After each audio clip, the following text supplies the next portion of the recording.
Hey, how is it going everybody? In this video, I'm going to be covering the top 10 best drift cars from the Los Santos Tuners update. I finally got some time to sit down and drift all of the new tuner vehicles, and today I'm going to be talking about my findings. Now, the first 5 cars I'm going to cover in this video are unranked because they all felt pretty similar in terms of driftability, and the last 5 cars I am going to be giving a numerical ranking because I think these were the best of the best for drifting out of all of the cars that we got in the LS Tuners update based on all the testing that I did. So with that all in mind, let's get started. Alright, so first up we have the Dinka Jester RR. This car handles really well and has decent power, which makes it a solid drift car overall. The mid-drive speed boost isn't super strong, but it is fairly consistent and can keep the car sideways through a lot of lower to medium speed drifts. Now, because the Dinka Jester RR is a little understeery and has a fair amount of grip, it's on the snappier side and it's slightly harder to initiate with than most cars, but it can still hold a decent amount of steering angle. However, due to the fact that it has a shorter wheelbase, it isn't that forgiving and can spin out pretty easily in the event of oversteer. Now, while it does take some work to keep this car sideways, the Dinka Jester RR is still a decent drift car overall. Next up we have the Annis Euros. This is another solid drift car that produces a similar amount of power to the Jester RR. However, the Euros just feels a little bit more natural as a drift car. It has much less understeer and overall grip, making it pretty easy to get the back end to kick out and initiate those longer drifts. And like the Jester RR, the Euros has a decent amount of power and its mid-drive speed boost is powerful enough to keep the car going through decently long drifts. However, the Euros is incredibly twitchy and can't hold a lot of steering angle without spinning out. This is mainly due to its front bias weight distribution and shorter wheelbase. While the Euros can be pretty hard to handle without a lot of practice, it still is a decently powerful and capable drift car. Next up we have the Pfister Growler. Now, this was a pretty oddball car. I wasn't expecting to be able to drift as easily, but after some practice it turned out to be a really solid drift car. Now, the main advantage of the Growler is that it's so responsive. The powertrain is super powerful and torquey, which makes the mid-drive speed boost extremely easy to repeat. Now, while the powertrain allows it to hold decently long drifts, the Growler is still fairly snappy and has a tendency to spin out because of its shorter wheelbase. Plus, the car is also on the lighter side, so it can grip up and straighten out without enough steering input. Overall, the Growler has its flaws, but it still is a blast to drift with once you get the hang of it. Then we have the Vapid Dominator GTT. Now, this car, like the Pfister Growler, is another drift car that's pretty rowdy and fun to drift with. It's got a ton of power and torque, which makes it fairly easy to get sideways and hold out those longer drifts, of course using the mid-drive speed boost. However, because the Dominator GTT is an older muscle car, it has quite a bit of body roll, which does hurt its handling. Therefore, you have to be more aggressive with your entries and also with counter steering to overcome that body roll, but the lack of responsiveness in the steering means that it can still spin out pretty easily. While the handling could be a bit better, the Dominator GTT is still a fairly fun muscle car to swing around, plus it's pretty cheap in comparison to the other cars from the LS Tuners update, so yeah, definitely give it a shot if you have the chance. And finally, the last car that we have in this unranked list is the Vapid Dominator ASP.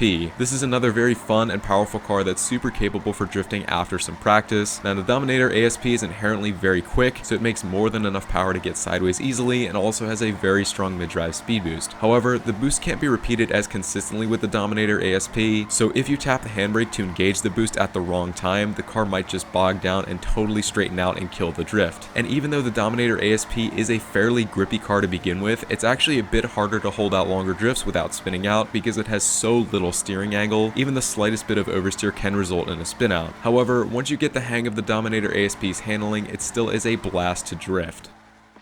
So now that we've gone through this unranked list, let's now move into my ranked picks for the 5 best LS Tuners drift cars. Kicking off the top 5 list is the Volker Warner HKR in 5th place. This is one of the easier cars to drift with out of all of the cars from the Los Santos Tuners update because it has very little grip, it's very slippery, which makes it super capable for initiating drifts. At the same time, the weight distribution is fairly neutral so that the car is pretty easy to handle and countersteer with. It doesn't really have a strong tendency to understeer or oversteer, which makes it pretty forgiving and allows it to hold a decent amount of steering angle. Now, while the Warner HKR's limited grip and decent handling make it fairly easy to drift with, it's still is incredibly underpowered and is generally a very slow drift car. You can hold out decently long drifts in first gear just by tapping the handbrake, and you can also hold slightly faster drifts in second gear using the mid-drive speed boost, but there's no denying just how sluggish the car feels overall. So in this way, the Warner HKR isn't nearly as fun of a drift car, but it is incredibly consistent and smooth and is especially good for beginners to learn with.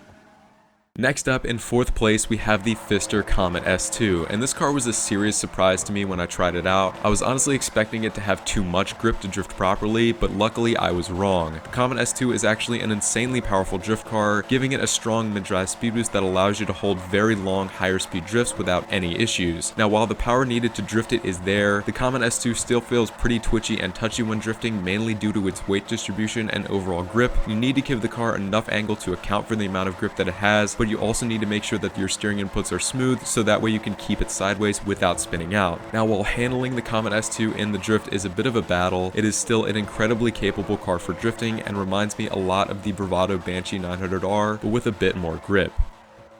Next up, we have the Annis Remus in 3rd place, and this car feels generally pretty similar to the Pfister Comet S2, and that it's a more lightweight car with a bit more grip. But overall, I think the Remus feels a bit more consistent and controllable when drifting. Now, while the Remus doesn't have as much power as the Comet S2, it still handles slightly better when drifting and isn't as twitchy, mainly due to its more neutral weight distribution. It also can't hold a lot of steering angle and will take some practice to get the hang of, but still, the combination of good handling and power makes the Remus a super smooth and generally just linear drift car. And plus, the fact that the Remus is based off of a Nissan S13 and has plenty of awesome modifications, combined with its great drifting abilities, easily got it 3rd place out of all of the cars from the Los Santos Tuners update.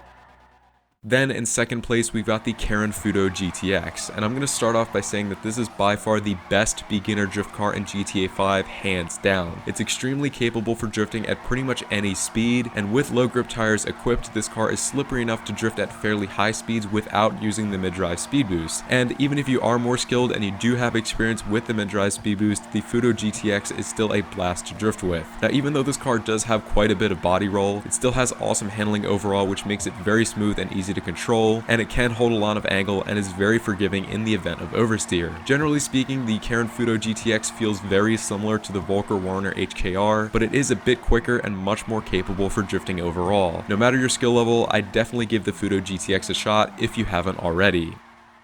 And finally, we have the Dinka RT3000 in 1st place, and this is by far the king of the new tuner cars for drifting for a bunch of different reasons. First off, the RT3000 makes an insane amount of power, which gives it a very strong but consistent mid-drive speed boost that allows you to hold out very long and high-speed drifts. Plus, a lot like the Karen Fudo GTX, the RT3000 has a lot of power and allows you to hold longer drifts even without using the mid-drive speed boost. You can link together decently long lines just by controlling the throttle and counter steering as necessary, which makes it really good for beginners. In addition to having more than enough power to drift, the RT3000 also handles extremely well. It is prone to oversteer, but it's still very controllable and forgiving, and can confidently hold a lot of steering angle. In my opinion, the RT3000 has the perfect combination of power and handling, and has all of the good elements of the 4 cars that I just talked about previously. It's a fast and fun car that's a blast to drift with regardless of your skill level, and is more than deserving of the #1 spot in my opinion.